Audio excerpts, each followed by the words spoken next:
The 12th Amendment to the United States Constitution provides the procedure for electing the President and Vice President. It replaced Article 2, Section 1, Clause 3, which provided the original procedure by which the Electoral College functioned. Problems with the original procedure arose in the elections of 1796 and 1800. The 12th Amendment refined the process whereby a president and a vice president are elected by the Electoral College. The amendment was proposed by the Congress on December 9, 1803, and was ratified by the requisite 3/4 of state legislatures on June 15, 1804. Text. The electors shall meet in their respective states, and vote by ballot for president and vice president, one of whom, at least, shall not be an inhabitant of the same state with themselves. They shall name in their ballots the person voted for as president, and in distinct ballots the person voted for as vice president, and they shall make distinct lists of all persons voted for as president, and all persons voted for as vice president and of the number of votes for each, which list they shall sign and certify, and transmit sealed to the seat of the government of the United States, directed to the President of the Senate. The President of the Senate shall, in the presence of the Senate and House of Representatives, open all the certificates and the votes shall then be counted. The person having the greatest number of votes for President, shall be the President, if such number be a majority of the whole number of electors appointed. And if no person have such majority, then from the persons having the highest numbers not exceeding 3 on the list of those voted for as President, the House of Representatives shall choose immediately, by ballot, the President. But in choosing the President, the votes shall be taken by states, the representation from each state having 1 vote. A quorum for this purpose shall consist of a member or members from 2/3 of the states, and a majority of all the states shall be necessary to a choice. And if the House of Representatives shall not choose a president whenever the right of choice shall devolve upon them, before the 4th day of March next following, then the Vice President shall act as President, as in the case of the death or other constitutional disability of the President. The person having the greatest number of votes as Vice President, shall be the Vice President, if such number be a majority of the whole number of electors appointed, and if no person have a majority, then from the 2 highest numbers on the list, the Senate shall choose the Vice President. A quorum for the purpose shall consist of 2/3 of the whole number of senators, and a majority of the whole number shall be necessary to a choice. But no person constitutionally ineligible to the office of President shall be eligible to that of Vice President of the United States. Background. Under the original procedure for the Electoral College, as provided in Article 2, Section 1, Clause 3, each elector could vote for 2 persons. The 2 people chosen by the elector could not both inhabit the same state as that elector. This prohibition was designed to keep electors from voting for 2 favorite sons of their respective states. The person receiving the greatest number of votes, provided that number equaled a majority of the electors, was elected president. If there was more than one individual who received the same number of votes, and such number equaled a majority of the electors, the House of Representatives would choose one of them to be president. If no individual had a majority, then the House of Representatives would choose from the 5 individuals with the greatest number of electoral votes. In either case, a majority of state delegations in the House was necessary for a candidate to be chosen to be president. Selecting the vice president was a simpler process. Whichever candidate received the greatest number of votes, except for the one elected president, became vice president. The vice president, unlike the president, did not require the votes of a majority of electors. In the event of a tie for second place among multiple candidates, the Senate would choose one of them to be vice president, with each senator casting 1 vote. It was not specified in the Constitution whether the sitting vice president could cast a tie-breaking vote for vice president under the original formula. Problems developed almost immediately. In the 1796 election, John Adams, the Federalist Party presidential candidate, received a majority of the electoral votes. However, the Federalist electors scattered their second votes, resulting in the Democratic-Republican Party presidential candidate, Thomas Jefferson, receiving the second highest number of electoral votes and thus being elected vice president. On January 6, 1797, Representative William L. Smith of South Carolina responded to this result by presenting a resolution on the floor of the House of Representatives for an amendment to the Constitution requiring each elector to cast one vote for president and another for vice president. However, no action was taken on his proposal, setting the stage for the deadlocked election of 1800.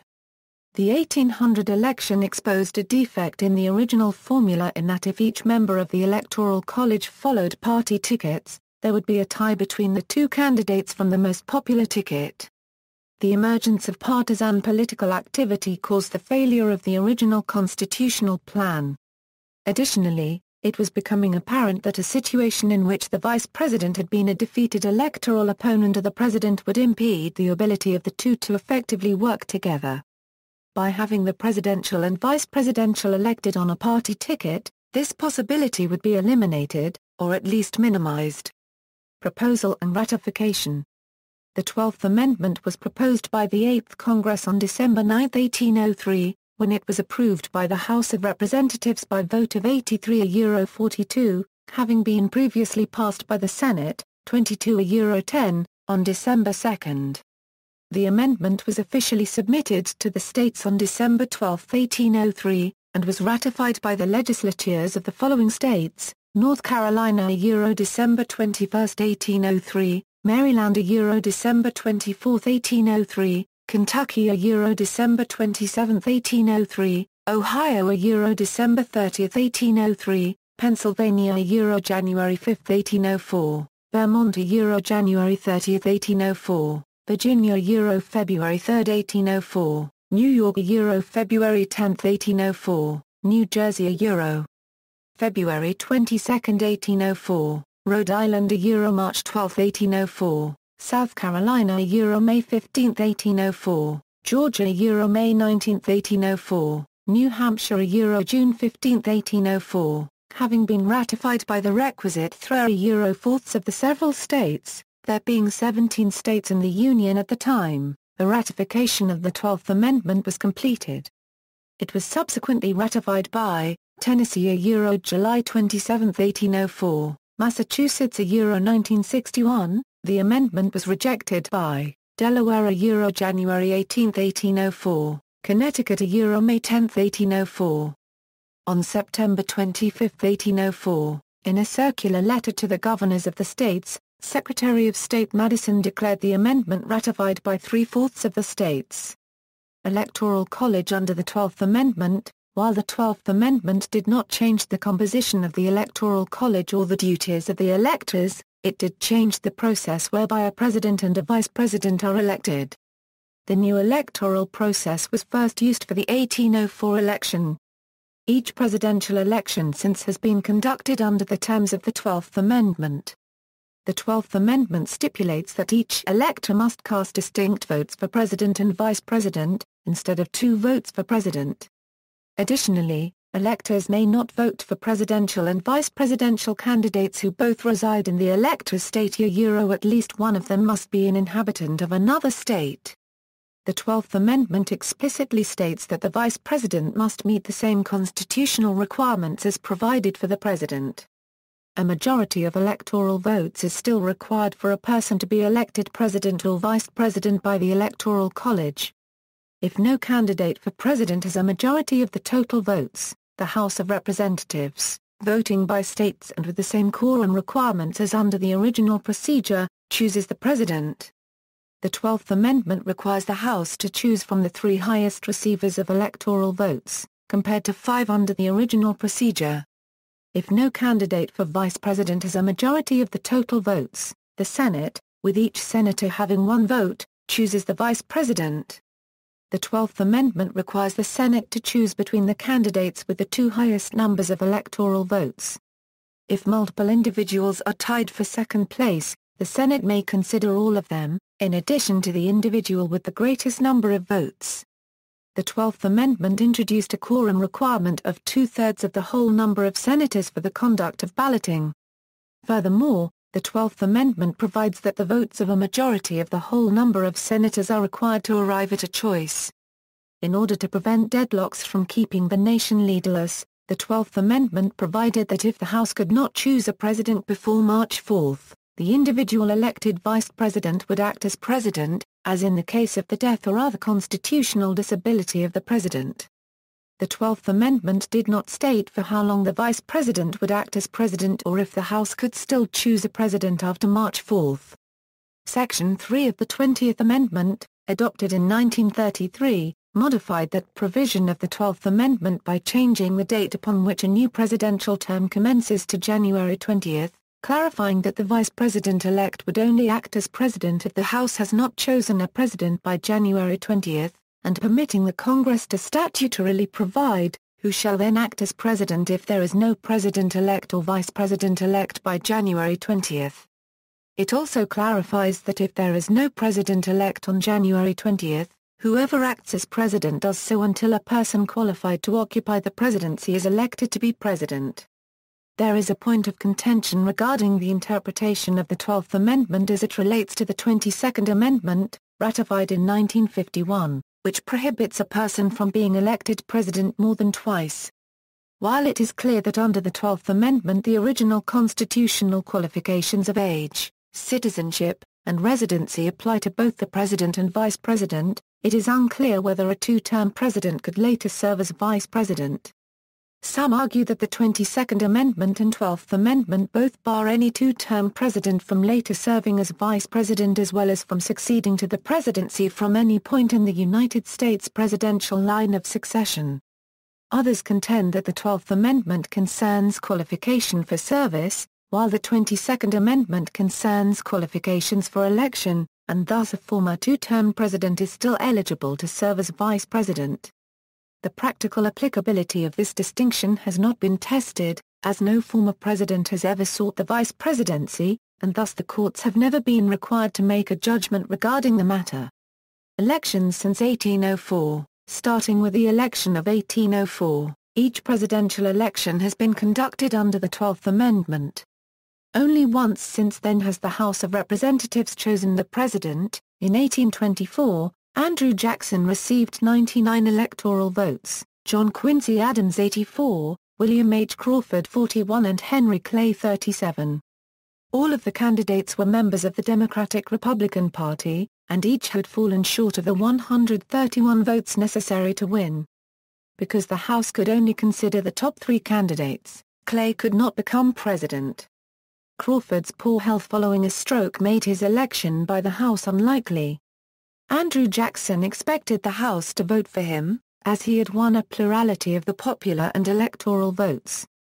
Instead, the House elected Adams on the first ballot with 13 states, followed by Jackson with 7 and Crawford with 4. Clay had endorsed Adams for the presidency. The endorsement carried additional weight because Clay was the Speaker of the House. When Adams later appointed Clay his Secretary of State, many particularly Jackson and his supporters accused the pair of making a corrupt bargain. In the less contested election for vice president, John C. Calhoun received 182 votes and was elected outright. In 1836, the Whig Party nominated different candidates in different regions in the hopes of splintering the electoral vote and denying Martin Van Buren, the Democratic candidate, a majority in the Electoral College, thereby throwing the election into the Whig-controlled House. However, this strategy failed with Van Buren winning majorities of both the popular and electoral vote. In that same election no candidate for vice president secured a majority in the Electoral College as Democratic vice presidential nominee Richard Mentor Johnson did not receive the electoral votes of Democratic electors from Virginia, because of his relationship with a former slave. As a result, Johnson received 147 electoral votes, 1 vote short of a majority. To be followed by Francis Granger with 77, John Tyler with 47 and William Smith with 23. This caused the Senate to choose whether Johnson or Granger would be the new vice president. Johnson won with 33 votes, with Granger receiving 16. Since 1836, no major U.S. party has nominated multiple regional presidential or vice presidential candidates in an election. However, since the Civil War there have been 2 serious attempts by Southern-based parties to run regional candidates in hopes of denying either of the 2 major candidates an electoral college majority. Both attempts failed, but not by much. In both cases, a shift in the result of two close states would have forced the respective elections into the House. In modern elections, a running mate is often selected in order to appeal to a different set of voters. A habitation clause issue arose during the 2000 presidential election contested by George W. Bush and Al Gore, because it was alleged that Bush and Cheney were both inhabitants of Texas and that the Texas electors therefore violated the 12th Amendment in casting their ballots for both. Bush's residency was unquestioned, as he was governor of Texas at the time. Cheney and his wife had moved to Dallas 5 years earlier when he assumed the role of chief executive at Halliburton. Cheney grew up in Wyoming and had represented it in Congress. A few months before the election, he switched his voter registration and driver's license to Wyoming and put his home in Dallas up for sale. 3 Texas voters challenged the election in a federal court in Dallas and then appealed the decision to the United States Court of Appeals for the Fifth Circuit, where it was dismissed. See also, Electoral College, United States presidential eligibility legislation. Notes. References. External links, Constitution of the United States, via Wikisource, 12th Amendment, via National Archives, CRS Annotated Constitution, 12th Amendment, via Cornell Law School, Ellis, E.S. Thomas Jefferson, A Character Sketch, via Project Gutenberg, U.S. Electoral College, via Office of the Federal Register.